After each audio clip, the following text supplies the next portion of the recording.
بات ہوئی؟ اس نے کہا کہ میں نے روزے کی حالت میں اپنی بیوی سے جمع کر لیا ہے۔ اس پر رسول اللہ صلی اللہ علیہ وسلم نے دریافت فرمایا، کیا تمہارے پاس کوئی غلام ہے جسے تم آزاد کر سکو؟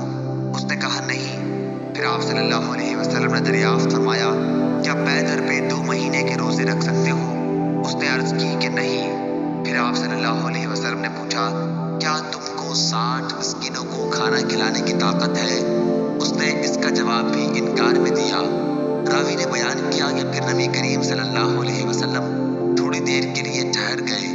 ہم بھی اپنی اسی حالت میں بیٹھے ہوئے تھے کہ آپ صلی اللہ علیہ وسلم کی خدمت میں ایک بڑا تھیلا عرق نامی پیش کیا گیا جس میں کھجوریں تھیں۔ عرق تھیلے کو کہتے ہیں جسے کھجور کی چھال سے بناتے ہیں۔ حضرت صلی اللہ علیہ وسلم نے دریافت فرمایا کہ سائل کہاں ہے؟ اس نے کہا کہ میں حاضر ہوں۔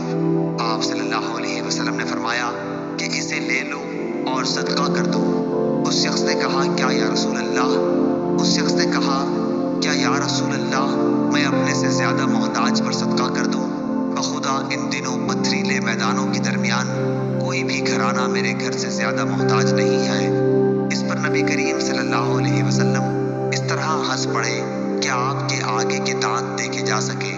پھر آپ صلی اللہ علیہ وسلم نے ارشاد فرمایا کہ اچھا جا اپنے گھر والوں ہی کو کھلا دے۔